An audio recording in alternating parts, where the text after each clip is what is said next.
Bueno, aquí estamos de regreso, hermanos y hermanas, para continuar estudiando nuestro principio, el principio número 10, que el Israel de Dios hoy no se debe entender literalmente y localmente, sino que se debe entender como un Israel espiritual que se encuentra en todo el mundo, un Israel global.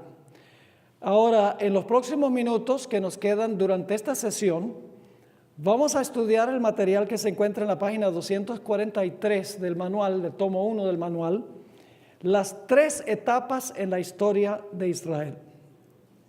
La primera etapa de la historia de Israel comienza alrededor del año 1445 a.C. El pueblo de Israel se encontraba en el monte Sinaí. Habían cruzado el Mar Rojo y habían llegado al Sinaí. Y cuando llegaron al Sinaí, Dios hizo un pacto con el pueblo de Israel. Vamos a leer Éxodo 19 y los versículos 1 al 6. Dios hizo un pacto con Israel en el monte Sinaí.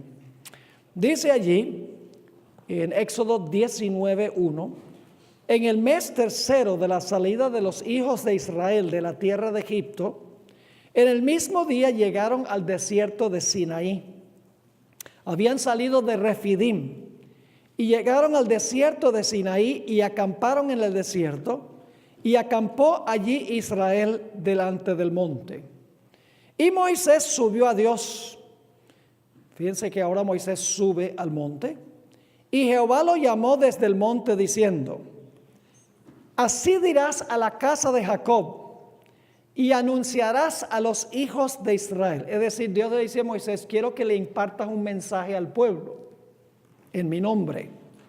Versículo 4: vosotros visteis lo que hice a los egipcios y cómo os tomé sobre alas de águilas y os he traído a mí. Es decir, ustedes vieron las maravillas que yo hice para librarlos a ustedes.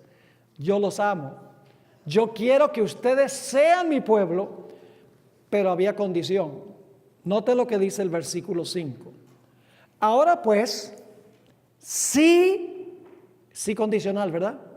Si diereis oído a mi voz y guardareis mi pacto, es decir, si ustedes prometen obedecer mi voz y hacer un pacto conmigo, vosotros seréis mi especial tesoro sobre todos los pueblos. Yo pregunto, ¿escogió Dios incondicionalmente a Israel? ¿O había condiciones? Había condiciones. Dios no escogió a Israel automáticamente, apostataran o fueran fieles o no. No, Dios dice: ustedes van a ser mi tesoro sobre todos los pueblos si dan oído a mi voz y guardan mi pacto. Versículo 6. Y vosotros me seréis un reino de sacerdotes y gente santa. Estas son las palabras que dirás a los hijos de Israel. Entonces ahora Dios le dice a Moisés: este es mi mensaje para Israel. Yo los libré porque los amo. Ahora yo quiero que el pueblo me haga una promesa de que ellos van a obedecer mi voz y van a guardar mi pacto. Y entonces si ellos dicen que sí, el pacto está completo. En el capítulo 19 y el versículo 7 y 8, dice: entonces vino Moisés y llamó a los ancianos del pueblo y expuso en presencia de ellos todas estas palabras que Jehová le había mandado. Ahora Moisés trae el mensaje al pueblo. Y todo el pueblo respondió a una y dijeron: todo lo que Jehová ha dicho, haremos. Y Moisés refirió a Jehová las palabras del pueblo. Yo pregunto, ¿se había hecho entonces un pacto? Sí, un pacto requiere dos grupos, dos personas. Dios dice: yo quiero hacer un pacto con ustedes. Si ustedes obedecen mi voz y guardan mi pacto y prometen hacerlo, entonces yo seré a vosotros Dios y vosotros me seréis por pueblo. Esa es la fórmula del pacto. El pueblo prometió obedecer a Dios. Y luego en Éxodo 40:34 dice que Dios vino, la Shekinah vino para habitar en medio del pueblo. Dice allí en Éxodo 40:34: Entonces una nube cubrió el tabernáculo de reunión y la gloria de Jehová llenó el tabernáculo. Es decir, ahora Dios vino a habitar en medio de su pueblo, el pueblo que había hecho este pacto con el Señor. Ahora, más adelante se construyó un templo más permanente, porque el tabernáculo en el desierto era una carpa, porque estaba moviéndose. Pero luego, cuando se establecieron en la tierra prometida, Salomón construyó un templo más permanente. Leamos 1 de Reyes 8 y el versículo 10 y 11. Esto está sucediendo en el año 960 antes de Cristo. Nuevamente encontramos que cuando se construye el templo, la Shekinah gloriosa, la presencia visible de Dios, entra en el templo. Dice allí: pero tú no edificarás la casa, está hablando a David, sino tu hijo que saldrá de tus lomos, él edificará casa a mi nombre. Y Jehová ha cumplido su palabra que había dicho, porque yo he levantado en lugar de David mi padre y me he sentado en el trono de Israel, como Jehová había dicho, y he edificado la casa al nombre de Jehová, Dios de Israel. Y luego nos dice en el capítulo 7 y el versículo 1 de Primera de Reyes que la Shekinah gloriosa de Dios entró en el templo. Dios vino a habitar en medio de su pueblo. Pero el pueblo de Israel no obedeció el pacto de Dios. Durante los próximos 800 años después del pacto que hicieron en el Sinaí, el pueblo de Israel se rebeló constantemente contra Dios. Desobedeció la voz de Dios y no guardó el pacto. Desde 1445 hasta el cautiverio babilónico. Y esto a pesar de que Dios mandó mensajeros constantemente a ellos. Dice en 2 Crónicas 36, 14 al 16, también todos los principales sacerdotes y el pueblo aumentaron la iniquidad, siguiendo todas las abominaciones de las naciones y contaminando la casa de Jehová, la cual él había santificado en Jerusalén. Y Jehová, el Dios de sus padres, envió constantemente palabra a ellos por medio de sus mensajeros, porque él tenía misericordia de su pueblo y de su habitación. Mas ellos, ¿qué? Hacían escarnio de los mensajeros de Dios y menospreciaban sus palabras, burlándose de sus profetas, hasta que subió la ira de Jehová contra su pueblo y no hubo ya remedio. Yo pregunto entonces, ¿qué hizo el pueblo durante los siguientes 800 años después que hicieron el pacto en el Sinaí? Se rebelaron una y otra vez contra Jehová. Hasta el punto, y Dios les mandaba mensajeros y profetas para amonestarlos y no hacían caso, hasta que dice aquí que ya no hubo remedio. Tan terrible fue la apostasía de Israel que Ezequiel 16:15 nos dice, Dios hablando a Israel: pero confiaste en tu hermosura y te prostituiste a causa de tu renombre y derramaste tus fornicaciones a cuantos pasaron, suya eras. En el Sinaí se casaron con Dios, porque el pacto fue un pacto matrimonial. Cuando leen Jeremías 31, se casaron con Dios, pero luego le jugaron sucio a Dios, fornicando con todas las naciones circundantes hasta que no hubo remedio. Y por eso en el año 592, estamos al pie de la página 244, en el año 592 antes de Cristo, se ve a un carro glorioso que viene del norte, viene del cielo, para juzgar a la ciudad de Jerusalén. Dice allí en Ezequiel 1:4, y miré, y he aquí venía del norte un viento tempestuoso y una gran nube con un fuego envolvente, y alrededor de él un resplandor, y en medio del fuego algo que parecía como bronce refulgente. Es decir, Dios vino del norte, el norte es el cielo, Recuerdan que Lucifer dijo que iba a ocupar el lugar del trono de Dios en los lados del norte. Así que el norte en realidad es el cielo. Dios vino del norte para juzgar a Jerusalén en el año 592 por las abominaciones que se estaban cometiendo en la ciudad. Y la peor abominación era que estaban adorando al Dios Sol. Estas abominaciones iban a llevar finalmente a la asolación de Jerusalén. Es decir, las abominaciones iban a llevar a la asolación de Jerusalén. De ahí viene la expresión abominación asoladora. No olviden eso, muy importante. La palabra asolación se refiere a la terminación del orden civil y religioso de Israel.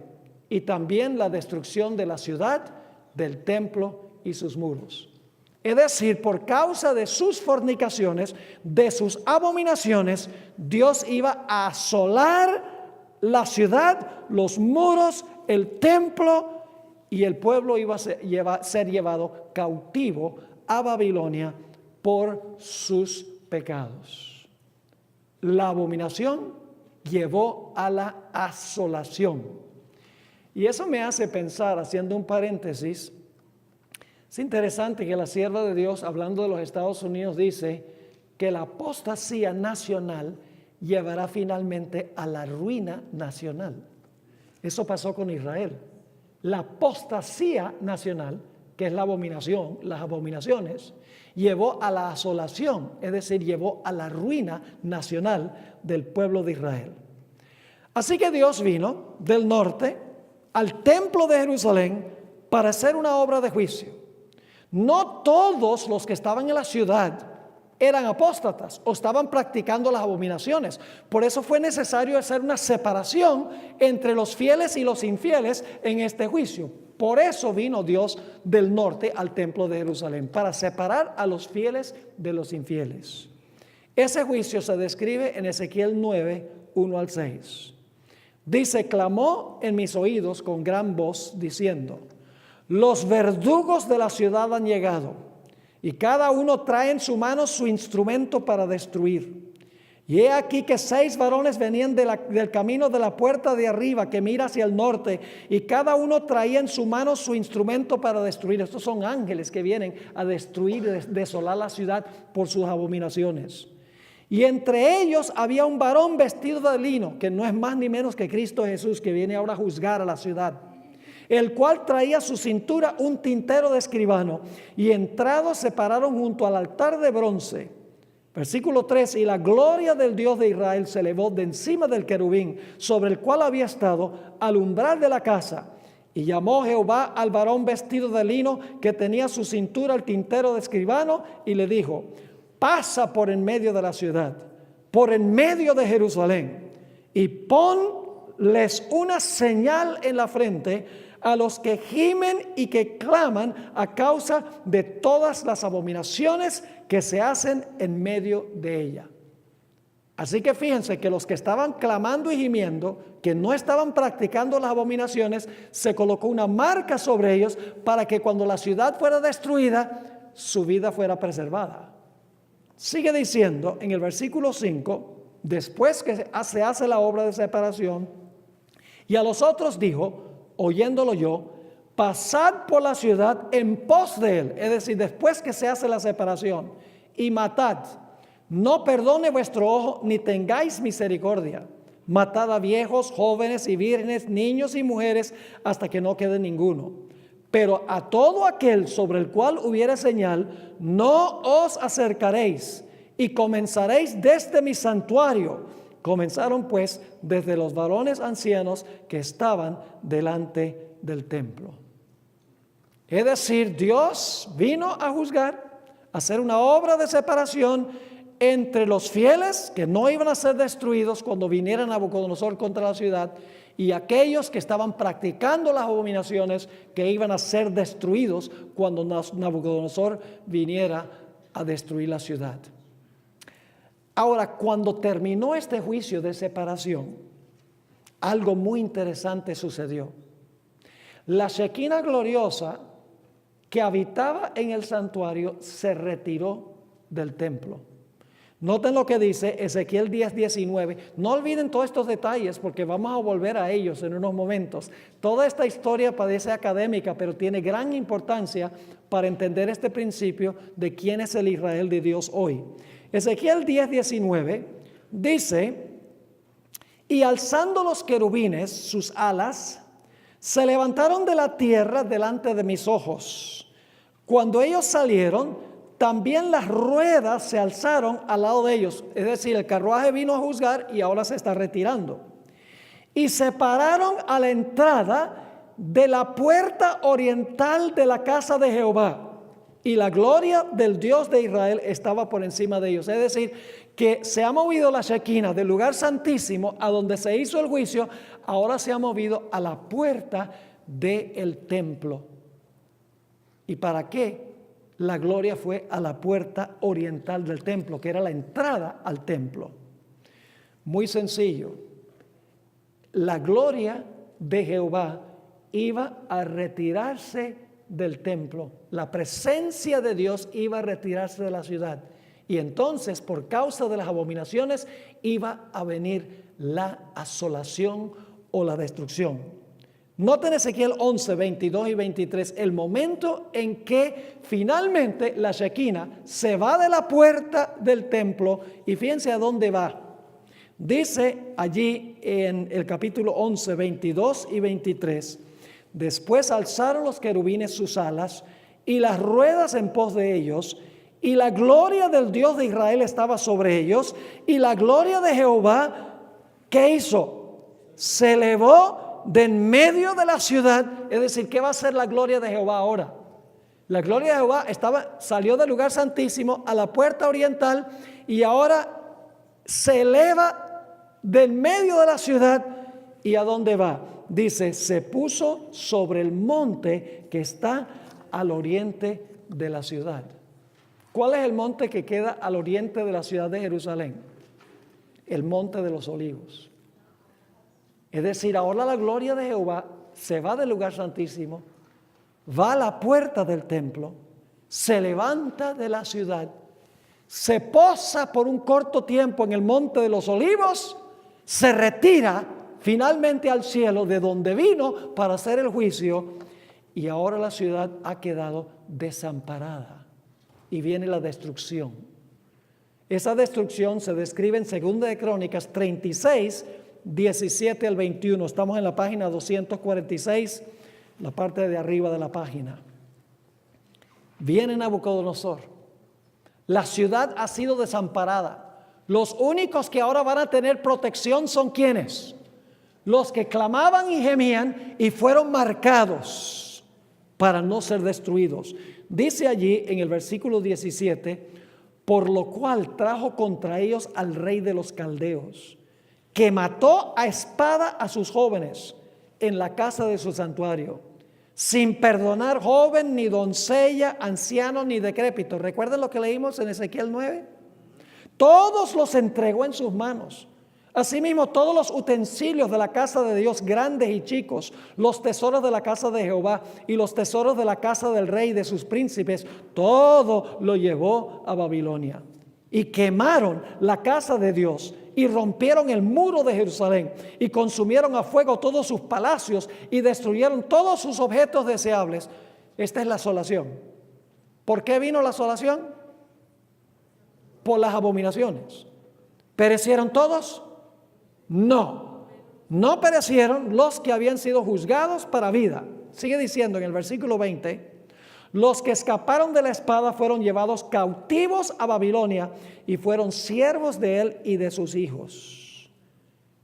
Pero permanecieron solo 70 años, porque dice, hasta que vino el reino de ¿quién? De los persas, para que se cumpliese la palabra de Jehová por boca de Jeremías, hasta que la tierra hubo gozado de reposo, porque todo el tiempo de su asolamiento, fíjense, el tiempo de su asolamiento reposó hasta que ¿cuánto tiempo? Hasta que los 70 años fueran cumplidos. Esa fue la primera oportunidad de Israel. Hicieron pacto en el Sinaí, desobedecieron el pacto, Dios los juzgó, desamparó la ciudad, posándose por un momento en el monte de los Olivos, abandonó la ciudad fue destruida, los muros, los palacios, también dice que el templo fue destruido y el pueblo de Israel fue llevado cautivo a Babilonia. Pero eso no fue el fin, porque el pueblo de Israel tuvo una segunda etapa, una segunda oportunidad. Esa segunda oportunidad vino cuando después de los 70 años se dio un decreto para que ellos regresaran otra vez a su tierra. Segunda de Crónicas 36, 22 y 23 relata ese decreto que fue dado para que el pueblo regresara para reconstruir primero el templo, luego para reconstruir la ciudad, los muros y para restablecer otra vez su religión. Dice allí en 2 de Crónicas 36, 22 y 23, mas al primer año de Ciro, rey de los persas, es el 536 a.C., para que se cumpliese la palabra de Jehová por la boca de Jeremías, Jehová despertó el espíritu de Ciro, rey de los persas, el cual hizo pregonar la palabra y también por escrito, por todo su reino, diciendo: así dice Ciro, rey de los persas: Jehová, el Dios de los cielos, me ha dado todos los reinos de la tierra, y él me ha mandado que le edifique casa en Jerusalén. Fíjense, interesante, este rey pagano, persa, dice: Dios me ha mandado que le edifique casa en Jerusalén, que está en Judá. Y luego dice: quien haya entre vosotros de todo su pueblo, sea Jehová su Dios con él y suba. Y el templo se reconstruyó. No voy a relatar toda la historia, no se reconstruyó inmediatamente, porque la gente regresó, pusieron los fundamentos, estaban muy contentos de poder construir, pero luego hubo oposición y dejaron de construir. Eso fue en el año 536. No fue sino hasta el año 520, 14 años después, que se dio otro decreto por Ciro el persa, por Darío el persa, a donde les dijo: pónganse las pilas, construyan el templo. Y en 5 años construyeron el templo, terminándolo en el año 515. Pero ahora viene algo muy interesante, y es que el templo que fue construido, cuando se terminó, no entró en el templo la Shekinah gloriosa. Es más, algunos de los que vieron este templo habían visto el templo que construyó Salomón. Y quiero que noten la reacción que ellos tuvieron cuando vieron este templo, este segundo templo que fue construido después de los 70 años. El libro de Ageo, capítulo 2 y el versículo 2 y 3 relata. El libro de Ageo en su totalidad describe la reconstrucción del templo, pero noten lo que dice los versículos 2 y 3.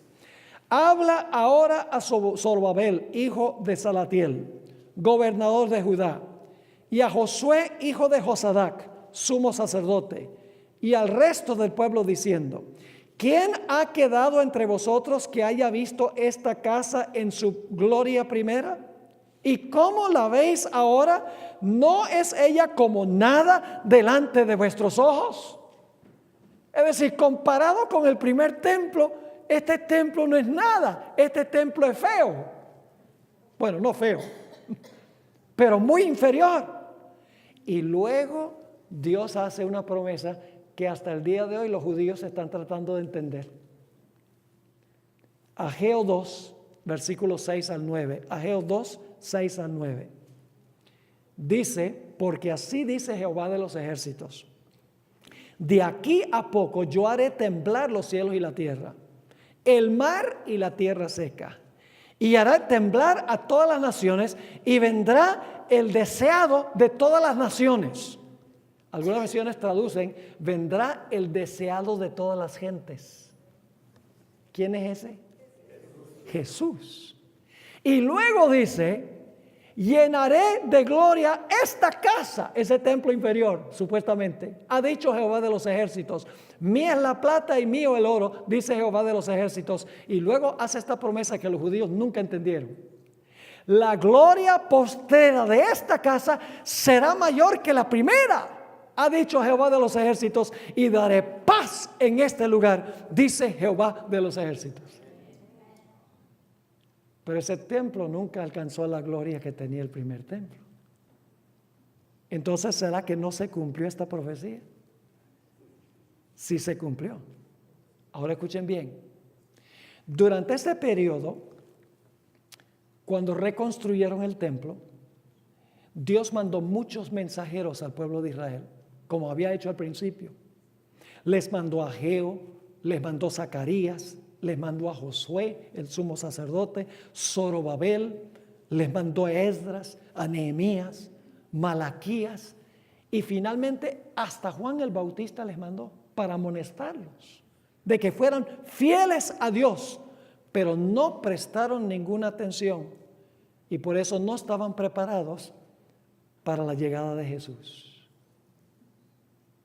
Ahora, este segundo periodo de gracia que ellos recibieron fue el periodo de las 70 semanas.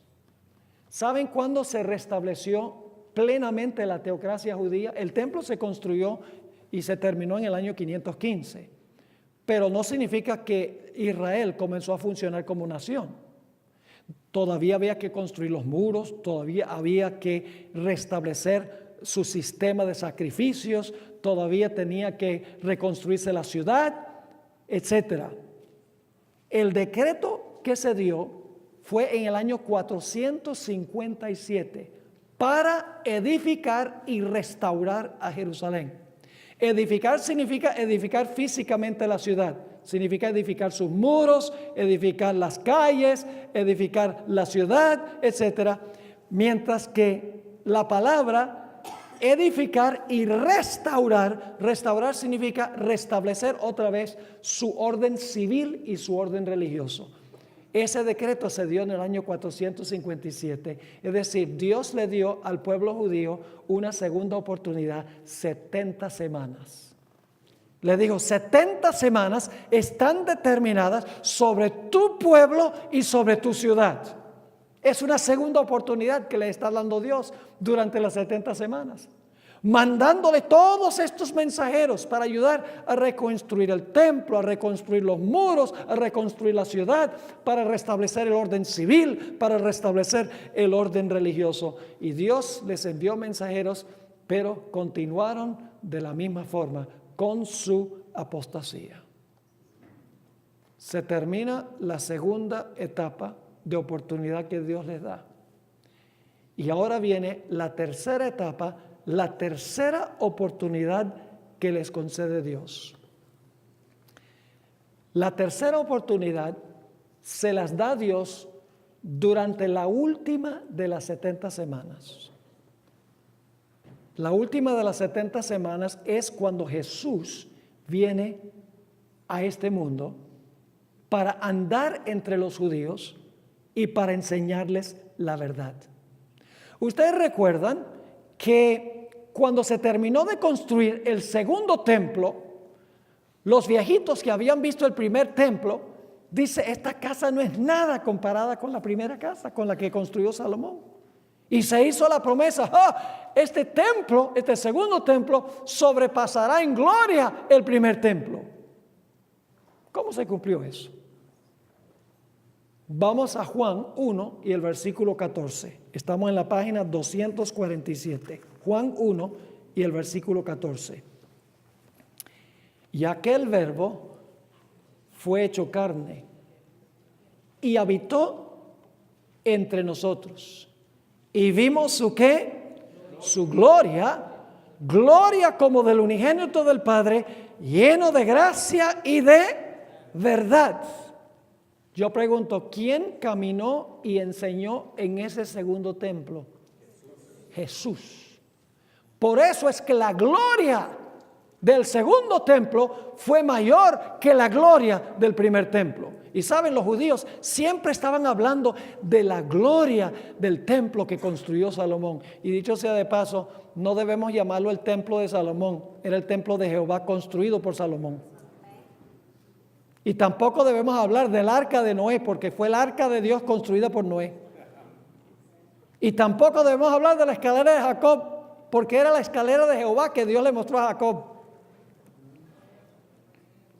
El templo que construyó Salomón, los judíos siempre estaban diciendo, ¡ay, qué templo era ese! Vamos a leer Lucas 12 y el versículo 27. Jesús dice, considerad los lirios, cómo crecen, no trabajan ni hilan. Mas os digo que ni aun Salomón, con toda su gloria, se vistió como uno de ellos. En el pasaje paralelo a este, en Mateo 12 y el versículo 42, fíjense lo que dijo Jesús. Él es la gloria mayor en el templo, en el segundo templo, después que el templo de Salomón fue destruido. Dice en Mateo 12, 42, la reina del sur se levantará en el juicio con esta generación y la condenará, porque ella vino de los fines de la tierra para oír la sabiduría de Salomón, y he aquí que más que Salomón en este lugar. ¿Cómo es que la gloria de la segunda casa era mayor que la primera casa? No por su estructura física, sino porque Cristo Jesús, la Shekinah gloriosa en persona, enseñó y caminó en los atrios del templo. En Lucas 19, 37 al 38, encontramos la gloriosa entrada triunfal de Jesús a Jerusalén. Dice allí en Lucas 19, 37 y 38, cuando llegaban ya cerca de la bajada del monte de los olivos, toda la multitud de los discípulos gozándose comenzó a alabar a Dios a grandes voces por todas las maravillas que habían visto, diciendo, bendito el Rey que viene en el nombre del Señor, paz y gloria en las alturas. Recuerdan que la profecía decía que en este lugar habrá paz. Ahora fíjense qué interesante. La Shekinah gloriosa que vino del cielo, en Ezequiel capítulo 9, vino del norte, pero entró a la casa por la puerta oriental para entrar al lugar santísimo. Luego se retiró y reposó por un tiempo sobre el monte de los olivos, para luego retirarse de la ciudad y dejar a la ciudad desamparada. ¿Saben ustedes que el Señor Jesucristo, cuando entró a Jerusalén, entró por la puerta oriental de Jerusalén? ¿Y saben a dónde fue Jesús cuando entró por la puerta oriental? Entró al templo. Jesús está haciendo lo que sucedió con el primer templo, que fue destruido en los días de el profeta Ezequiel y también el profeta Daniel. Jesús entra por la puerta oriental, entra al templo, y ahora en el templo Jesús comienza a enseñar en los atrios. Lucas 19, 47 y 48 dice, y enseñaba cada día en el templo. Pero los principales sacerdotes, los escribas y los principales del pueblo procuraban ¿qué? Procuraban matarle, y no hallaban nada que pudieran hacerle, porque todo el pueblo estaba suspenso oyéndole. Así que Jesús ahora entra al templo. Él es la Shekinah gloriosa en el templo, y ahora va a ser un juicio de separación. Yo pregunto, ¿purificó Jesús el templo al final de su ministerio? Sí, Señor. Noten Mateo 21, 12 y 13. ¿Qué ocurrió cuando Jesús entró al templo? Mateo 21, 12 y 13. Dice, y entró Jesús en el templo de Dios y echó fuera a todos los que vendían y compraban en el templo, y volcó las mesas de los cambistas y las sillas de los que vendían palomas. Y ahora fíjense a cómo se refirió Jesús al templo. Y les dijo, escrito está, mi casa. ¿Cómo se refirió Jesús al templo? Cuando entró al templo del oriente, mi casa, casa de oración será llamada, mas la habéis hecho cueva de ¿qué? De ladrones. Y fíjense, dice que entró al templo de Dios y Jesús dijo, esta es mi casa. Y luego por 3 capítulos, después de entrar al templo, capítulo 21, capítulo 22 y el capítulo 23, Jesús, la Shekinah gloriosa, enseña en el templo, invitando a los judíos a recibirlo como Salvador personal. Lo interesante es que a pesar de que Jesús en el templo dio varias parábolas amonestando al pueblo judío, instándolos a que lo aceptaran como Salvador.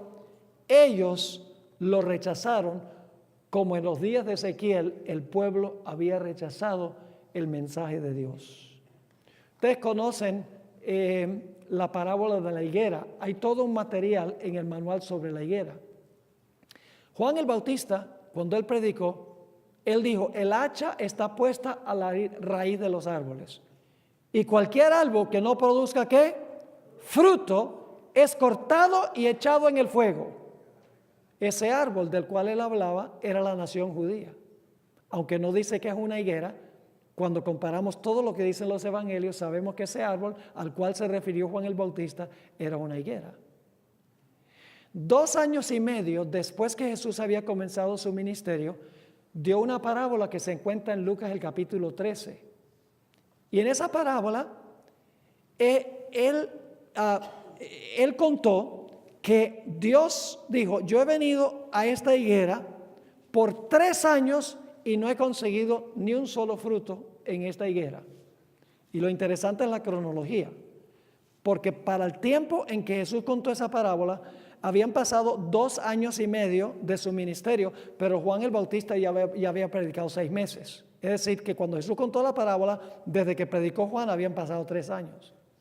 Y es interesante, en la parábola Dios dice: he venido 3 años buscando fruto en este árbol y no lo he conseguido. Es decir, el árbol del cual habló Juan no había producido fruto. Y entonces Dios dice: lo voy a cortar. Juan había dicho: córtalo si no produce fruto. Pero el viñero, que representa a Jesús, dice: no lo cortes ahora. Dame 1 año más. Lo voy a abonar, lo voy a regar, le voy a dedicar atención especial. Y si produce fruto después del año, bien. Si no produce fruto, entonces lo cortas. Qué interesante. ¿Cuánto tiempo del ministerio de Jesús faltaba? 1 año, porque su ministerio duró 3 años y medio. Así que llega al final del año y Jesús ve en la distancia una higuera. Y le dice a sus discípulos, la higuera representaba a Israel, le dice a sus discípulos: oye, vamos a esa higuera para ver si conseguimos fruto. Esto ya es después del año, el año adicional. Y va y encuentra este árbol lleno de hojas, ostentoso, pero no tiene ni un solo higo. ¿Y qué hace Jesús con la higuera que representa a Israel? Dice que maldijo la higuera. Le digo: nunca más produzcas fruto. Está hablando de Israel, el Israel literal. Mateo 21 y el versículo 18 y 19. Y esto lo está enseñando en el templo. En Mateo 21, 18 y 19. Dice: por la mañana, volviendo a la ciudad, tuvo hambre, y viendo una higuera cerca del camino, vino a ella y no halló nada en ella sino hojas solamente, y le digo: nunca jamás nazca de ti fruto. Y luego ¿qué? Se secó la higuera. Y en Lucas dice que se secó de raíz. ¿Qué pasa cuando un árbol se seca de raíz? That's it. Terminó. Ahora, Jesús también contó en el templo otra parábola, la parábola de la viña. Se encuentra en Mateo 21 y el versículo 33 al 43. Todo esto lo está enseñando Jesús en el templo. Le está tratando de amonestar a los judíos. Dice: yo he venido a juzgar para hacer una obra de separación. Recíbame como Salvador. No sean rebeldes. Dice ahí en el versículo 33, y yo voy a interpretar rápidamente, y ustedes, los que tienen el manual, tienen en corchetes algunas notas explicativas que yo añadí para que la puedan entender mejor. Dice Jesús: oído otra parábola, hubo un hombre, padre de familia, ese Dios el Padre, el cual plantó una viña, la viña es Jerusalén, la cercó de vallado, la ley, cavó en ella un lagar, doctrinas verdaderas, porque el vino no fermentado representa doctrinas verdaderas, edificó una torre, que es el templo, y la arrendó a unos labradores, la nación judía, y se fue lejos. ¿Están captando el significado de la parábola? Y cuando se acercó el tiempo de los frutos, envió sus siervos. ¿Quiénes son estos siervos que envió? Es la primera oportunidad. Los mensajeros desde Moisés hasta el cautiverio babilonio. Son los primeros mensajeros. Dice, y cuando se acercó el tiempo de los frutos, envió sus siervos a los labradores para que recibiesen sus frutos. Mas los labradores, tomando a los siervos, a uno golpearon, a otro mataron y a otro apedrearon. ¿Qué hicieron con la primera oportunidad? La despreciaron. ¿Y qué hace? Envió de nuevo otros siervos. Después del cautiverio, ¿mandó Dios otros siervos? Sí, Ageo, Zacarías, Zorobabel, Josué, Esdras, Nehemías, Malaquías, Juan el Bautista. Más que los primeros. E hicieron con ellos de la misma manera. ¿Cuántas oportunidades van? 2. Finalmente. ¿Cuál oportunidad sería esa? La última semana. La tercera oportunidad. Finalmente, ¿qué hizo? Les envió a su hijo. ¿Quién es ese? Jesús. Diciendo, tendrán respeto a mi hijo. Mas los labradores, cuando vieron al hijo, dijeron entre sí, este es el heredero. Venid, matémosle y apoderémonos de su heredad.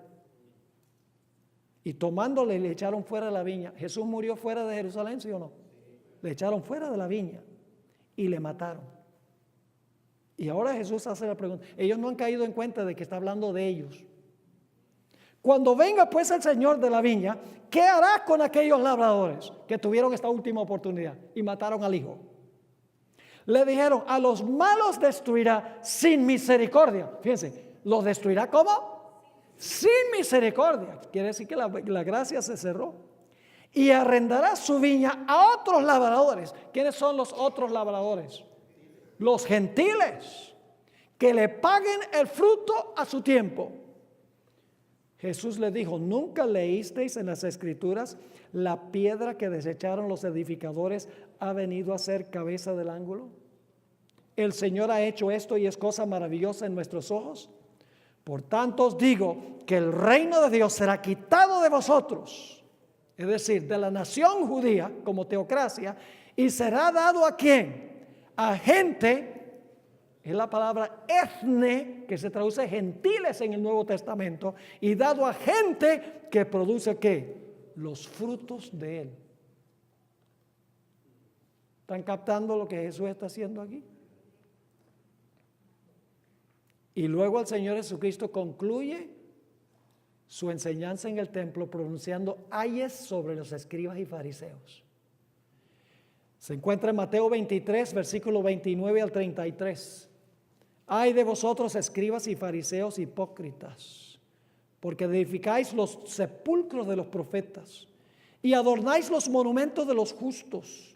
Y decís, si hubiéramos vivido en los días de nuestros padres, no hubiéramos sido sus cómplices en la sangre de los profetas. Y están con la intención ya de matar a Jesús.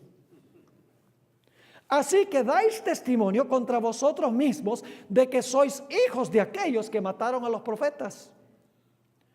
Y luego dice Jesús, vosotros también llenad la medida. ¿Qué significa esa expresión? Llenad la medida.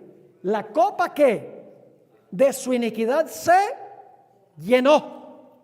Vosotros también llenad la medida de vuestros padres. Serpientes, generación de víboras, ¿cómo escaparéis de la condenación del infierno? Ahora, ¿cuándo les quitó el reino Dios a la nación judía? Ni siquiera fue cuando crucificaron a Jesús, porque se le había dado 70 semanas al pueblo judío y la crucifixión solo fue la mitad de la última semana. La oportunidad debía durar 3 años y medio más. ¿Me están entendiendo? Y Jesús comprendió eso. Aún después de su muerte, todavía se enfocó en alcanzar a los judíos. Nota lo que dice Mateo 23, 34 al 36 y el tiempo de los verbos. Por tanto, he aquí, yo os envío profetas y sabios y escribas. Jesús está en el templo y está por morir. Pero está diciendo, yo les voy a mandar, ¿qué cosa? Yo les voy a mandar profetas, sabios y escribas. De ellos, a unos de ellos, ¿qué? Futuro, mataréis. ¿Y qué más? Crucificaréis. Y a otros azotaréis en vuestras sinagogas y perseguiréis de ciudad en ciudad. Y luego dice, para que venga sobre vosotros toda la sangre justa que se ha derramado sobre la tierra, desde la sangre de Abel el justo hasta la sangre de Zacarías, hijo de Berequías, a quien matasteis en el templo y el altar. De cierto os digo que todo esto vendrá sobre esta generación. Prometió Jesús todavía mandarle más mensajeros por 3 años y medio más. Fíjate, qué misericordia tan grande. Ahora, aquí viene algo interesante. Noten el versículo 37 y 38. Jerusalén, Jerusalén, que matas a los profetas y apedreas a los que te son enviados. ¿Cuántas veces quise juntar a tus hijos, como la gallina junta sus polluelos debajo de sus alas, y no quisiste? Cuando Jesús entró al templo, dice que entró al templo de Dios y dijo, esta es mi casa. Ahora noten, cuando Jesús sale del templo, la Shekinah sale del templo después de haber entrado para tratar de conquistar a los judíos. Cuando sale, dice, he aquí, vuestra casa os es dejada desierta. Y la palabra desierta es la misma palabra asolación. Vuestra casa es dejada asolada, pero aún 3 años y medio después de eso, Dios extiende la misericordia. Ahora, ¿recuerdan qué sucedió cuando la Shekinah abandonó el templo en el Antiguo Testamento? ¿A dónde se posó? En el Monte de los Olivos, como no queriéndose ir. ¿A dónde fue Jesús después que salió del templo y por la puerta oriental de la ciudad? Se sentó en el Monte de los Olivos y habló de la destrucción de Jerusalén. ¿Están captando esto? Esto es tipología. Mateo 24 y el versículo 1. Cuando Jesús salió del templo y se iba, ahora la Shekinah se va. Se acercaron sus discípulos para mostrarle los edificios del templo. Y dice, mira este templo tan grande y tan majestuoso. Versículos 2 y 3. Respondiendo él les dijo, ¿veis todo esto? De cierto os digo que no quedará aquí piedra sobre piedra que no sea derribada. Y estando él sentado en el Monte de los Olivos, a donde se sentó la Shekinah en el Antiguo Testamento cuando salió del santuario, y estando él sentado en el Monte de los Olivos, los discípulos se le acercaron aparte diciendo, dinos, ¿cuándo serán estas cosas? ¿Y qué señal habrá de tu venida y del fin del siglo? Y ahora el Señor Jesucristo combina 2 eventos. Habla de la destrucción de Jerusalén y luego combina con eso la destrucción final del mundo. Es decir, dice, en la destrucción de Jerusalén hay un símbolo de lo que va a ser la destrucción final del mundo. Y quiero que noten en Mateo 24 y el versículo 15, el Señor Jesucristo habla de la abominación asoladora de la cual habló Daniel el profeta.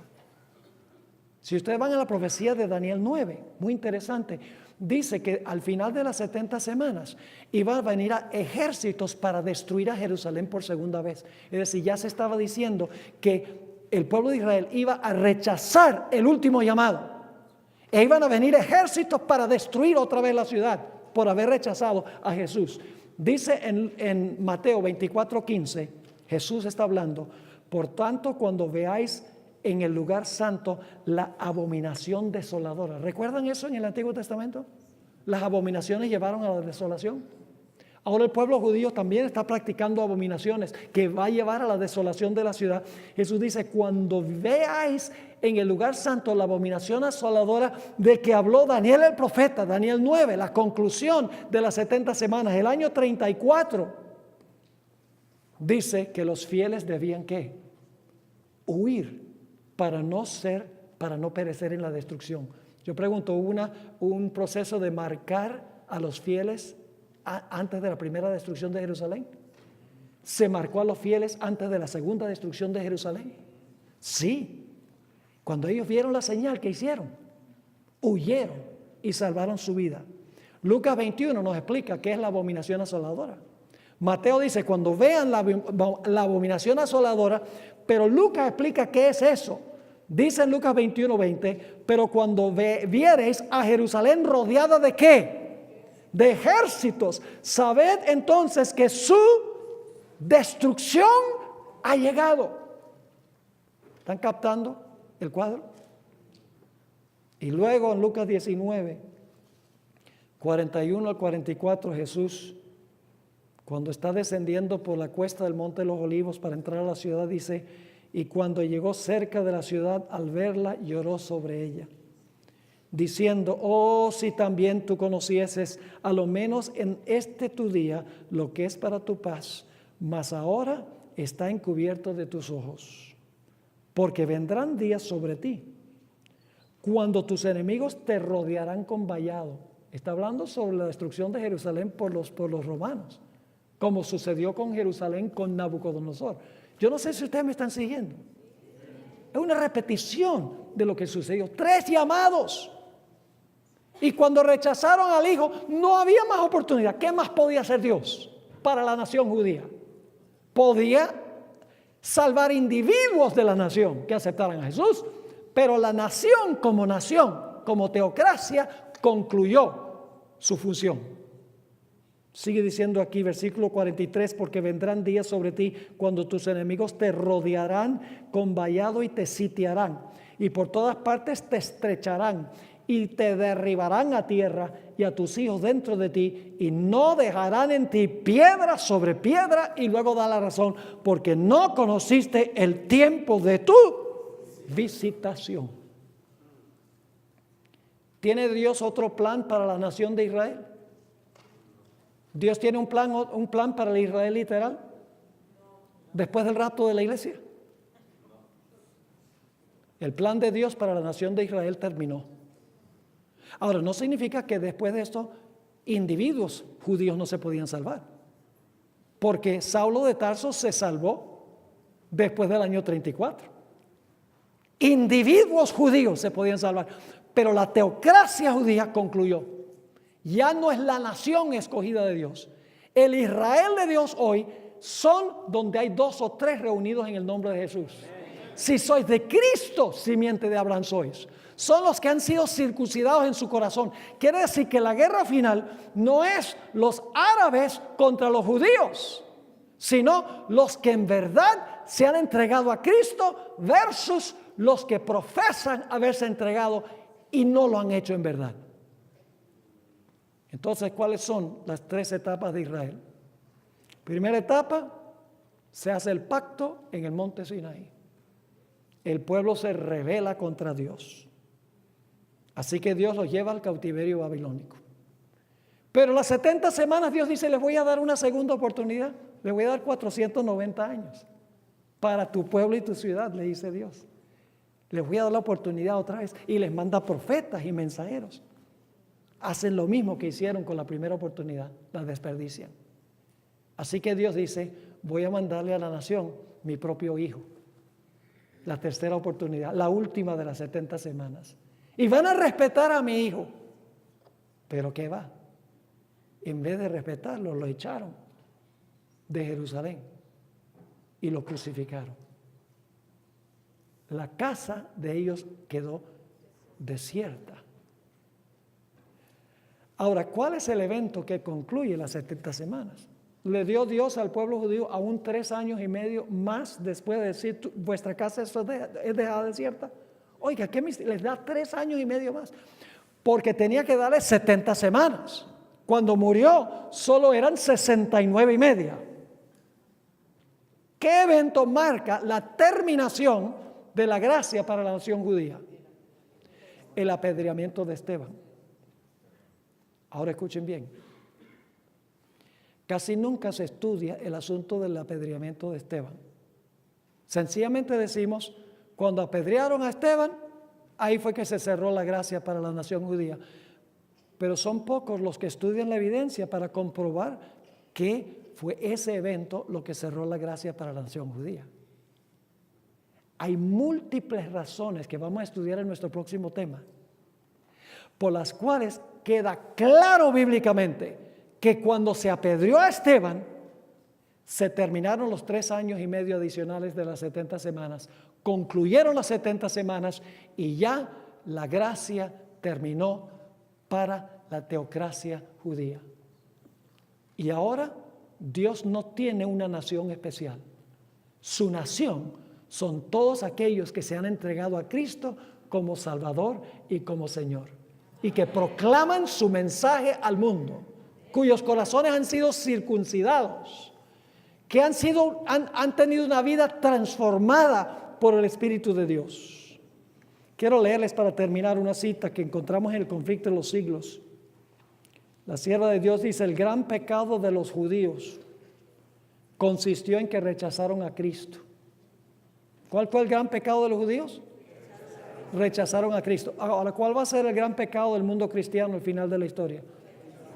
Dice, el gran pecado del mundo cristiano iba a consistir en que rechazaría la ley de Dios, que es el fundamento de su gobierno en el cielo y en la tierra. ¿Saben que ese es el mismo pecado? ¿Qué es la ley? ¿De quién es un reflejo la ley? La ley es un reflejo del carácter de Cristo. Es Cristo en forma escrita. La ley es Cristo en forma escrita. Así que si usted crucifica la ley, ¿a quién está crucificando? A Cristo. Porque la ley es un reflejo de quién es Jesús. Así que usted no puede decir, como dicen los cristianos, yo amo a Jesús, pero no quiero su ley. ¿Cómo es que usted dice, yo amo a Jesús, pero no me gusta el reflejo de Jesús? Es el mismo pecado que cometió la nación judía. Crucificar la ley significa crucificar a Jesús. Y eso es lo que sucederá al final de la historia cuando el mundo cristiano crucifique la ley. Específicamente un mandamiento de la ley, el mandamiento del sábado. Esto marcará una apostasía nacional que llevará ultimadamente ¿a qué? A la ruina nacional. La sierva de Dios dice que cuando se dé la ley dominical en los Estados Unidos, Dios escribirá en el cielo, en los libros celestiales, apostasía nacional. Y esto será seguido por la ruina nacional. Lo mismo que pasó con el pueblo judío por rechazar a Cristo, sucederá al final de la historia con el mundo cristiano por haber rechazado la ley, que es un reflejo del carácter de Cristo. Oremos. Padre, hemos hablado de cosas solemnes, tal vez un poco fuerte, pero es la verdad de tu palabra. Tú amas, Señor, a los judíos. La nación ya no juega un papel en las profecías, pero en el judaísmo hay muchedumbres de personas que van a aceptar a Jesús. Será glorioso ver a esos hijos tuyos en el reino. Te ruego, Señor, que por medio de tu Santo Espíritu se pueda alcanzar a todos los que son sinceros de corazón. Te pido que nos bendigas ahora al regresar a nuestros hogares. Llévanos con tu protección y vuélvenos a traer mañana para continuar estudiando estas grandes cosas de tu palabra. Gracias por estar con nosotros y por respondernos, porque te lo suplicamos en el nombre de Cristo Jesús. Amén.